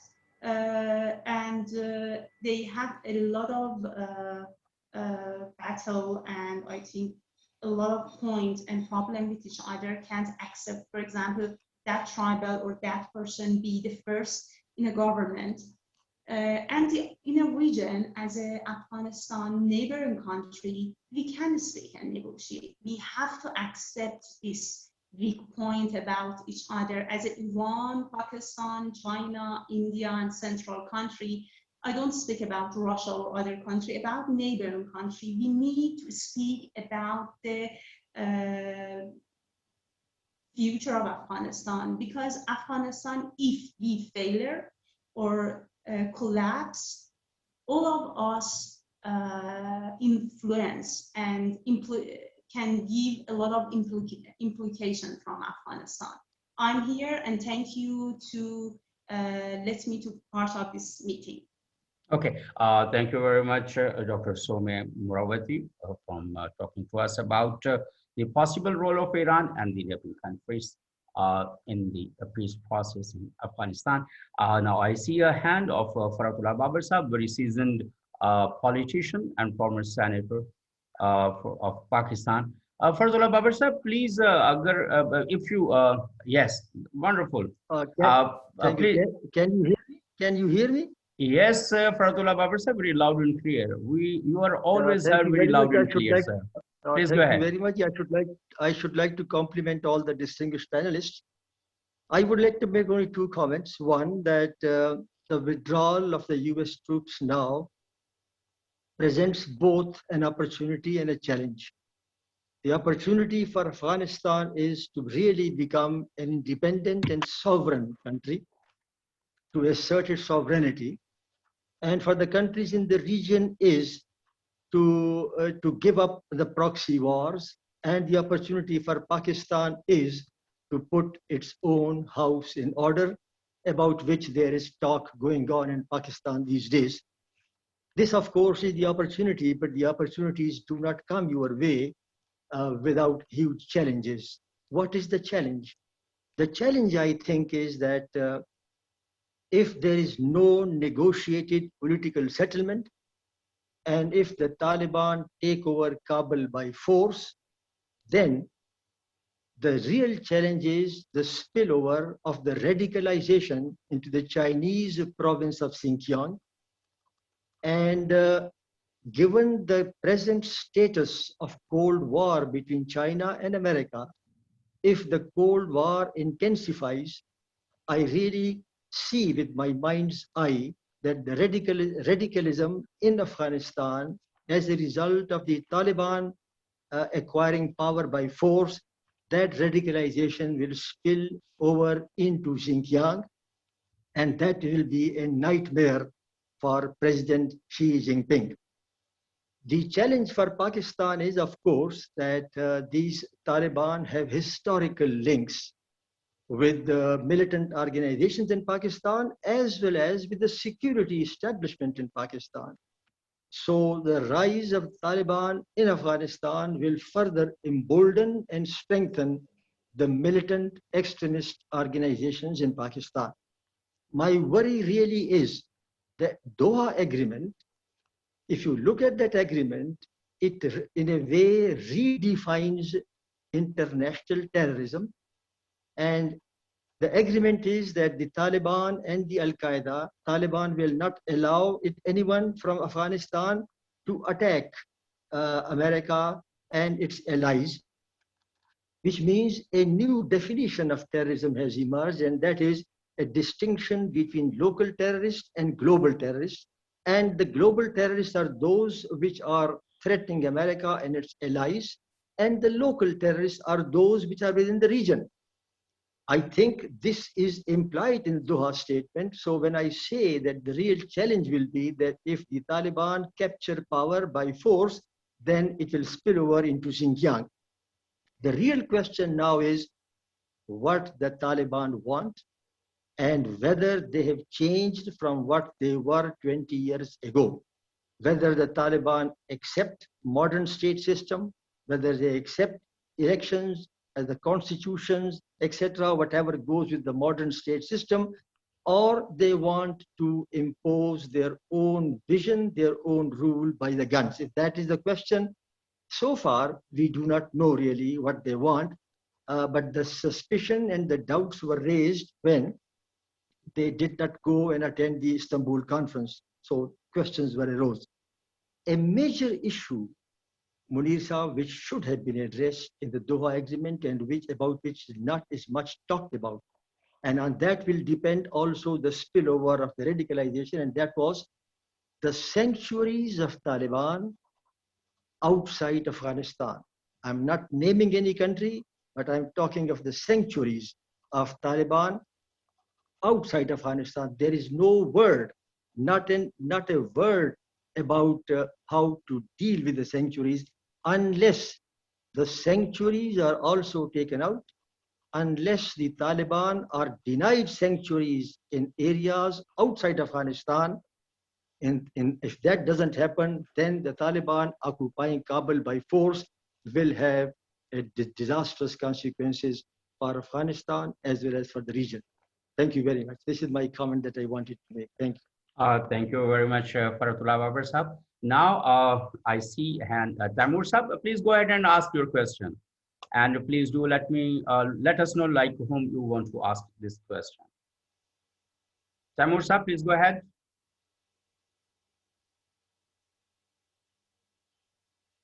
Kaleem Sahab, you have made a point. Please, if you like to ask question or make a comment, please go ahead. Kaleem Sahab. Yes. Hello, everybody. Thank you very much to the panelists for your contribution on this important topic. My question is really looking at it, so I think it's previously just been answered maybe by Faratullah Babar, is that historically, in terms of Afghanistan itself, you had the US intervene on the premise of the war on terror, 20 so years ago, linking it and connecting it to the United States and the Twin Towers. And the whole mantra of the Taliban has been to remove the US troops from the region. That's been one of the main kind of premises. So now we are getting to a stage in the next couple of months where this troop withdrawal is taking place. So, and the question really is from a peacekeeping perspective, are we saying that the US is better at maintaining the peace vis-a-vis what we've just seen in the last 20 or so years? Or should it be the latter, as in the regional stakeholders in the region, who have obviously historically been there for many years, for many decades, are the original stakeholders? Should they not be now be emboldened and really take on the mantle to bring about peace and stability in the region and play a pivotal role? So that's my kind of question to the panelists. It's an open to anybody who may wish to answer that. Thank you. From General Durrani, then Rahimullah Yousafzai Sahab. General Durrani Sahab, would you like to respond to the question asked Kaleem Hussain?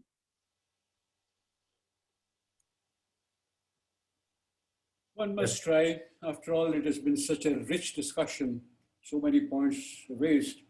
Individually, it may not be possible, but one may address just a couple of key points.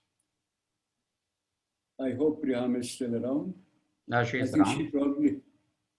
I am absolutely, I'm writing everything you're saying as well. You've been warned. Wonderful, wonderful.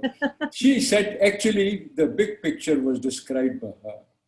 We were describing what is happening, day-to-day things, but when she talked about, the so-called, she didn't use this term, despite a new great game. This is the one that is being played. We have that big rivalry between the West and China, Russia on that side. And we, in the meantime, sometimes feel like even a big country like India thinks that it will be used as a bomb. But in that context, if we have to discuss it, then it will take another dimension what we're talking about. We may not be able to talk about certain things that we are trying to manage, and we will always be pending up there. All that I would say is, it does not happen that way. if we decide here, the Afghans decide, everyone else gets defeated, regardless of what type of a settlement Pakistan or Iran or anyone else wants. They want to decide, that's the ultimate thing. So that is answer to one question, I think, that was raised by Chanakya. And of course, that reminds me, her name reminds me of the great Chanakya. Remember, the one who's the ideologue. Dhruv Sahib is here on the panel, and we have discussed about the quotidian policy so often, which is the Vita Lampada, the lamp that guides Vivekananda Institute that determines Modi government's policies. And yet it may well be neighbor's neighbor and so on. So I'll stop at that. As far as we're concerned, frankly, it's not the ideology ever that I found in the state actions. It's realpolitik. If there are people who are resisting the Soviet occupation of the Havana petition, it doesn't really matter to which school they come from, as long as they succeed, because as long as the foreigners are here, the debris comes over, spills over, and so the best policy has been get the occupation out. Now that is the one that determines everything else. And the secondly is the challenge that we're talking about today. Once they're out, how to put the Afghan Humpty together. And that's a bigger challenge. Frankly, I find that the Afghans know how to resist. They do it very well. They are past masters. I also mentioned that how this asymmetric war is waged by Afghanistan is unbelievable. You can go anywhere with any army, and after that you find that you are putting out a fire and somewhere else it's burning. But after that, what happens? For us, for the region, and that's for us. The others can go, they can go get lost because they come from far away. But for us, just to put that thing together again has been a big challenge. I, from my side, have tried so many times to say that we may have our preferences. We may believe in, one Hikmatyar or another amateur, but as far as the state is concerned, whatever will ultimately be decided by the Afghans and a stable government restored, it will be essential. It will have to be. It will have to find a working relationship with every country, and the most important country for Afghanistan, whatever it is, capable of taking its own decision, whether they or anyone else likes it or not, it's not to our credit, but we just happen to be the main country for Afghanistan. Longest border. This is the place where they would come whenever they are invaded from outside. The trade is here. The outlets used to be here. Even till today, despite everything, even to get medical attention, they have to come to Peshawar. So that's the type of interrelationship that does. The main fault committed is by the Pakistanis who thought that everything must be done only for our benefit. No, unless it is the FPAC thing that is taken care of, we will not have that. The region is, of course, welcome, the Indians and the Iranians. Iranians, I think, now more on board. India is certainly welcome. It joins in. And before I conclude, let me say that despite whatever I may have said, 2011 Istanbul conference, second round, taking place on the 7th of November, India was brought in by Pakistan. Because we thought that it was an important country to have on board. If it wants to any positive role, and the Afghans will not allow it to play any other role. The Afghans have not allowed anyone else to play any negative role. I think someone very rightly pointed out, I think Chanakya again. They have an internal agenda. They do not go outside and preach their ideology anywhere else. They are like, if there are others who decide to call them sitting in Philippines, Al-Sayyaf group, it's not because of Sayyaf in Afghanistan. Or our people acquired a name of TPP, Tribal Tariq-e-Taliban in Pakistan. It was not because of the Afghan Taliban. Our TTP emerged out of different reasons, 40 groups. They actually had 40 different reasons. So this is the complexity here. But all that I can say is that the circumstances have forced now everyone, even the detractors, to get out of the peace. Thank you. Thank you very much, Durrani Saab. Rahimullah Yousafzai Saab, would you like to respond to the question, if you want to? Please unmute your mic, Rahimullah Yousafzai Saab, please. Now you can hear me? Yes, I can. Okay, Kaleem Hussain Saab's question was specifically asked from the panel, and my answer is that the primary responsibility for the bloodshed, destruction, and the 42-year war in Afghanistan rests initially with the Soviet Union and now with the US. Soviet Union invaded Afghanistan to sustain the communist regime in power. They killed one president, Hafizullah Amin, and installed another one, Babrak Karmal. And then they were trying to sustain Dr. Najibullah in power, but they had to withdraw after about 10 years of war. But the Geneva Accord, the deficiency was there was no plan for the future. What is going to happen after the Soviet withdrawal? And I think that was a drawback. And as we saw, then the Mujahideen, started to remove Dr. Najibullah from power and whatever. The US, after 20 years, they are saying they have achieved their objectives in Afghanistan. I think these two objectives which they are talking about, the revenge against Al-Qaeda, the diminishing of the strength of Al-Qaeda was achieved years ago. Or if you can just say, okay, after the killing of Osama bin Laden, and the removal of Taliban regime, which was harboring Al-Qaeda and Osama bin Laden, was achieved in the first few months after the invasion. By December 2001, Taliban were no longer in power. So those two objectives were already achieved. They could have invited the Taliban to the Bonn Conference, or they could have talked to them earlier regarding peace. Now, after 20 years and so much of bloodshed and destruction, they accepted the Taliban demand and they negotiated with them and accepted all their demands. And now they are saying they are withdrawing because they have achieved their objective. The Soviets did not pay any war reparations. The damage they inflicted on Afghanistan is huge.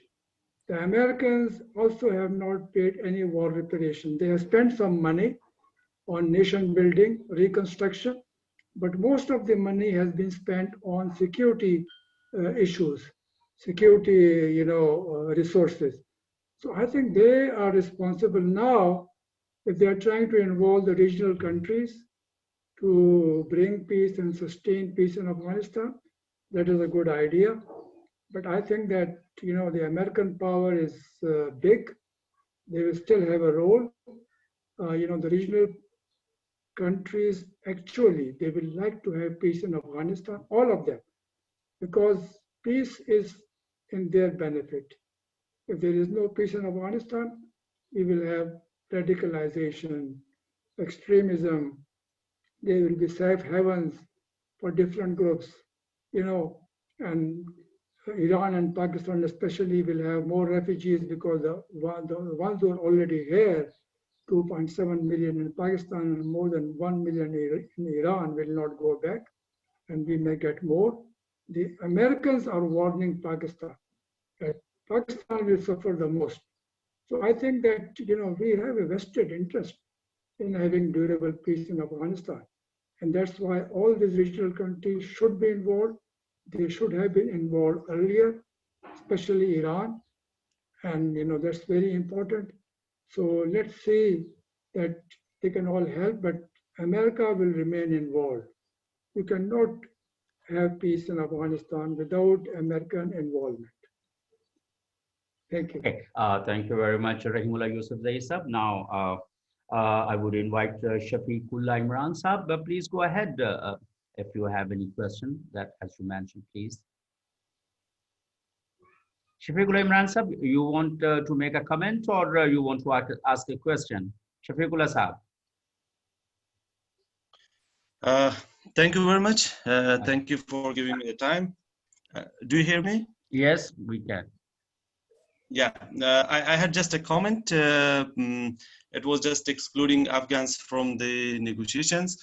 I mean, the Afghan parts, the Afghan government part and Afghan people that in Qatar discussions, the Afghan part was somehow was excluded from the discussions. The agreement was done between US and Taliban, but what suffered was the hard days suffered by Afghan people, the Afghan army in Afghanistan, while the agreement was with US and they were on safe side.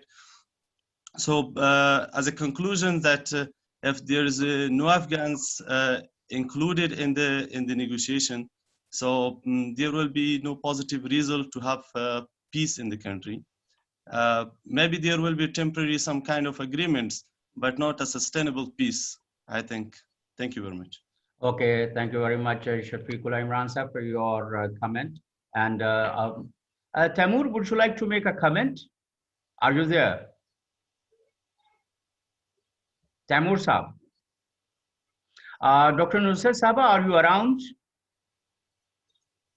I don't see Dr. Nusrat around, and I think this is time to conclude the webinar. There are several solutions came up. Please, Aga Ghazanfar Saab is raising hand. Please go ahead, Aga Ghazanfar Saab, before I conclude it. Unmute your mic, please.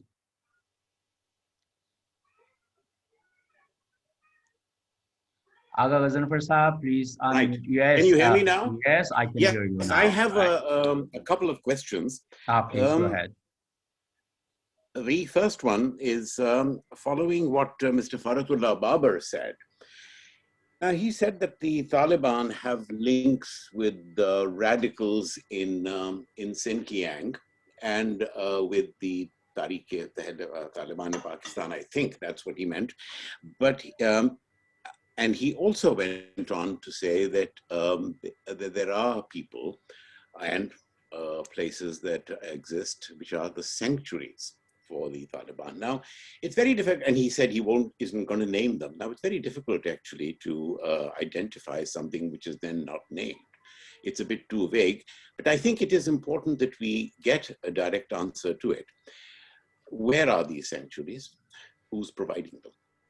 And who is the one that is threatened most? Is China really threatened by the Taliban? Or is it the threat and a threat emanating from somewhere else in Xinjiang? Likewise, what really is the synergy or the close link between the TTP and the Afghan Taliban? So I would want General Durrani and perhaps Mr. Yousafzai to answer that. Secondly, my second question, which is perhaps more germane to the topic that we are discussing,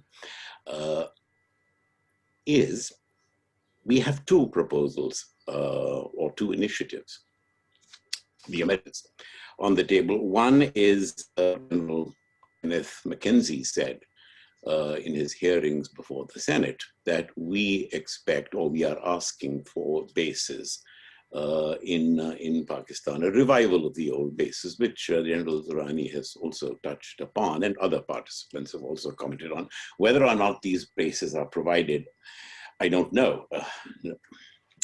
I guess, being a cynic, I would say they will eventually be provided by Pakistan. But the question really pertains to the second aspect, which is not military, but economic. They have also talked, the Americans have, of the reconstruction opportunity zones. What are they? What is the American proposal? Because this is on the borderland between Pakistan and Afghanistan. And I think we pay attention to it. Is it a Trojan horse? Is it really a big development zone? How is China going to look at it? Because it is so perilously close to CPEC. Yes, we can talk about it being a purely economic zone for the promotion of quota-free textiles export to the United States, but surely even these textile industries located on the border are going to have security implications. So perhaps someone can tell me about what this beast is, this reconstruction zone on our border. So with these questions, I would, ask some clarification. Okay, again, like the questions will take much more time. But Faratullah Babar Saab, I think, will you be able to respond very briefly to the questions and yes, then very we'll go to the briefly. other panelists? Ghazanfar Saab has asked about, on what basis do I say about the Chinese? I say that if the Taliban capture power in Afghanistan by force, not through political negotiations, then the radicalization is likely to spill over not only into Pakistan, but also into Xinjiang. And keeping in view the Cold War between the US and China, if this Cold War further intensifies, then there is a greater likelihood of the radicalization spilling over into China. And that should be a nightmare for the Chinese government. The second point that Ghazanfar Saab asked was about the sanctuaries. Well, look, let's be honest. When I say sanctuaries, I really mean that yes, we have been protecting the Taliban in Pakistan. After all, the Taliban chief, Mullah Haibatullah, he was here. Mullah Mansoor Akhtar, who was taken out in a US drone in Balochistan, he was here. Even Al-Qaeda chief was here in Pakistan for years until he was taken out by the US SEALs. Now, the relationship of the Taliban is not only with militant organizations in Pakistan, but they're also with the security establishment of Pakistan. Now, what to do if there are allegations, and there are very serious allegations that the sanctuaries are in Pakistan? I would suggest that in that case, the tribal areas, since all the tribal districts have now been merged in the Khyber Pakhtunkhwa, why should those districts still remain militarized and cut off from the rest of the country? I mean, these districts, if they are opened up to the rest of the country, then most of the misgivings that the sanctuaries are there in the tribal areas will come to an end. So I personally think that yes, there are serious allegations of the sanctuaries of the Taliban in Pakistan. There has been no mention of the sanctuaries in the Doha Agreement.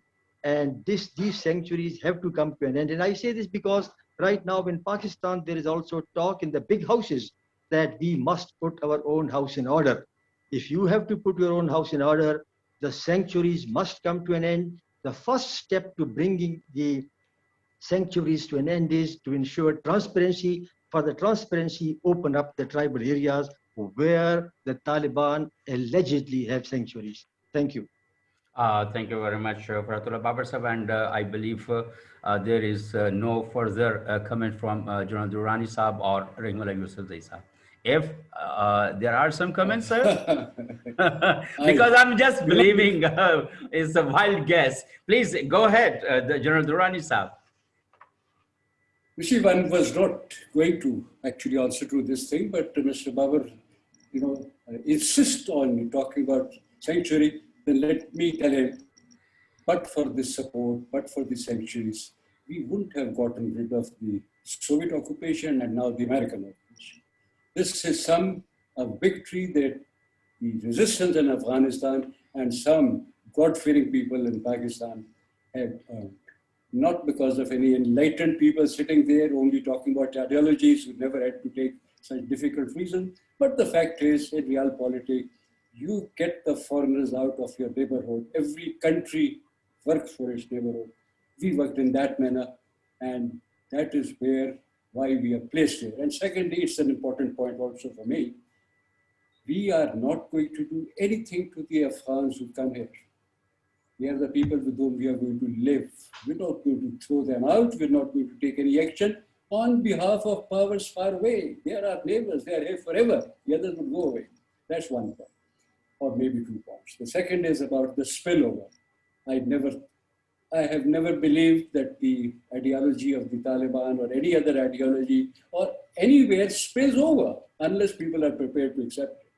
During the Taliban's peak of power in Afghanistan, The people who were most scared of that ideology were our people in the borderlands, because they never wanted to have that happen.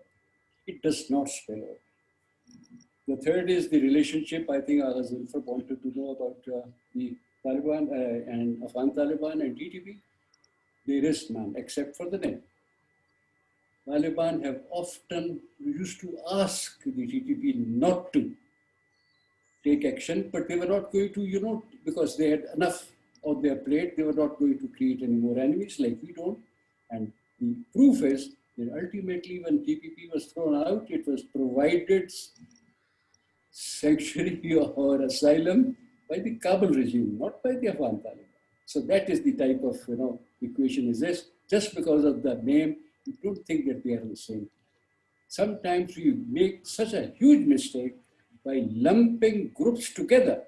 They are not usually together, but when we say all of you must be terrorists, they have reasons to join hands. And before we know, you have them together and you have a bigger threat. So try and just compartmentalize your enemies in a manner in which they do not have reasons or incentive to join hands and pose to you a united. Okay. Rahimullah Yusuf Zaisab. Please go ahead. Actually, I would like to comment on the question by Agha Ghazanfar Saab regarding this reconstruction opportunity zone, ROZs. This was the name given to this project earlier. I remember Bush said this in Islamabad, and that was, years ago, soon after the American invasion. So they talked about having these reconstruction opportunity zones in Pakistan's tribal area and across the border in Afghanistan. That project was opposed by the Congress, US Congress, and by the farming community. It never happened. If that did not materialize in the last 16, 17 years, and now this issue has been raised again, they want to have these reconstruction opportunity zone or ROZs in this Pakistani tribal area and in the Afghan border provinces. I don't think it will get support from the Congress or from the farmers or from the other lobbies. I don't think the Americans are going to spare money for help to help these ROZs. I don't expect that the products which are produced here will get a duty-free or tax-free entry in the US. I don't see that happening, I think. And if it happens, if it can help the local communities, Pakistanis and Afghans, because these two are very underdeveloped area. Pakistani FATA and the border provinces of Afghanistan, and they have suffered a lot because of the conflict. So if these are set up, we should expect the Pakistan government at least to have controls. The kind of suspicions we have that this could be misused by the Americans for intelligence or for whatever, I think we should have the capacity and the will to try to stop all this. And the Afghan government, after the peace process, should have that capacity. So I think if they are willing to invest money, and provide jobs, let's see, because let's ask them to do it. The Chinese will do their own bit. They are doing it. They are investing, BRI, CPEC, whatever. So I think let the Americans also invest money here, and they are also responsible because they have brought so much destruction in this whole region. So I think that's my view. This kind of ROZs are required, not only in these border areas, but also elsewhere in the region. Thank you. Thank you very much, Rahimullah Yusuf Zaisab. With this, I would like to conclude the webinar, and you have also listened recommendations and the repercussions that we are foreseeing and the mechanism to resolve. I don't want to repeat all of them, but it's my proud privilege to thank Lieutenant General Retired Muhammad Asad Durrani Saab, geopolitical analyst and former ISI Chief Pakistan, and Rahimullah Yusuf Zaisab, senior journalist reporting Afghan affairs for decades, and Victor Gao, professor, Socho University and head of China's Center for Globalization, for being with us, and also Chianika Saxena for joining us from Delhi, and Riham Khan, geopolitical commentator and broadcaster from UK, and Dr. Somi Murawati from Tehran. And thank you so much, all the participants who took their time out to be part of the discussions, and those who actively participated in it with their comments and questions. Thank you so much. See you next Saturday after Eid with a new topic. I believe the region is becoming more very active in the days to come, and there would be certainly there would be another strategic topic to discuss. And thank you, Faratullah Babar Sahab. You are always very kind, and you spare your time for your wonderful and share your wonderful thoughts. And thank you very much. Stay blessed always till next. Wait for our topic for the next Saturday. Thank you very much. Allah Thank you. Hafiz. Thank Bye. you, sir. Thank you.